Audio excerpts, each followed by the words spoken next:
ఆంధ్రప్రదేశ్ మనం చూస్తూ ఉన్నాం. సరే గతంలో వాళ్ళు వైనాట్ 175 అన్నారు. చంద్రబాబు నాయుడు గారు ఒక మనం అంటే మరి గమనించడం లేదు, నేను ఈ మధ్య ఒక దాంట్లో చూసా, ఒక చిన్న వీడియో చూసా. ఆయన తమ్ముళ్ళు ఏంటంటే నేను మీకు 11 ఏరని ఇట్లా సింబాలిక్ అప్పుడే ఇచ్చేసాడు, ఇదే విజన్ 2020 విజన్ 2023 అనుకున్నాం. అప్పుడు అది తర్వాత అర్థమైంది.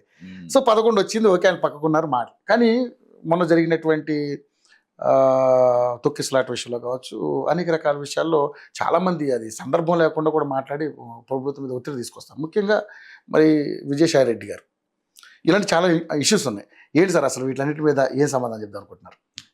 అంటే ఒకటండి, మనం ఒకటి అనుకుంటే ఇంకోటి జరిగింది అనుకోండి. మనం ఒకటి తెలిస్తే దైవం ఒకటి తెలిసింది. దైవం తెలిసేది తన దైవ నిర్ణయం వేరే ఉంటుంది. ఓకే.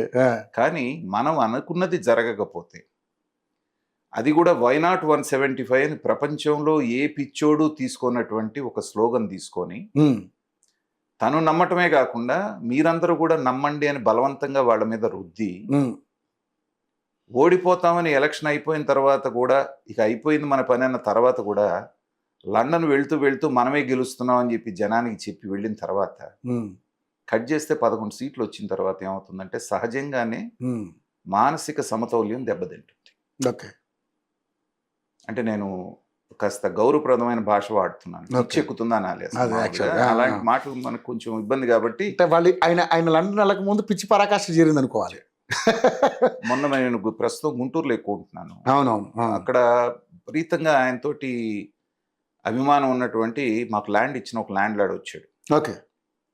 మాటల సందర్భంలో ఈ రాజకీయాలు ఏదో మాట్లాడుతూ నన్ను ముంచేశాడు సార్ జగన్మోహన్ రెడ్డి.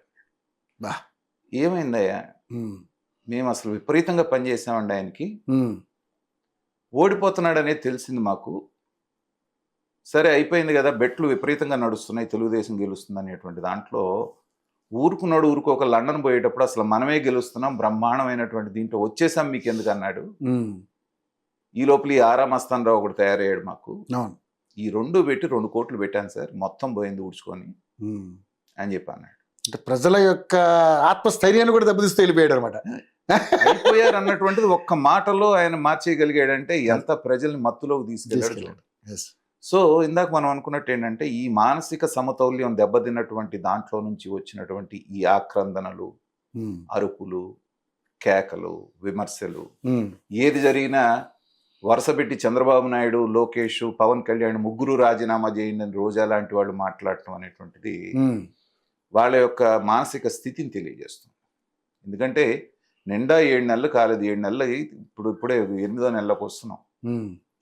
అలాంటి సందర్భంలో ప్రభుత్వానికి 164 సీట్లు ఇచ్చి ఎన్నుకున్నటువంటి ప్రజలు ఎన్నుకున్నటువంటి ప్రభుత్వాన్ని ఎక్కడో ఏదో సంఘటన జరగగానే మీరు అందరూ రాజీనామా చేయండి అని అడుగుతున్నారంటే ఏంటంటే 30 సంవత్సరాలు మనమే అధికారంలో ఉంటామనేటువంటి ఒక ధీమా నుంచి అధపాతాళానికి పడిపోవటం మూలాన జరిగినటువంటి ఆశ నిపాతం అంటారు.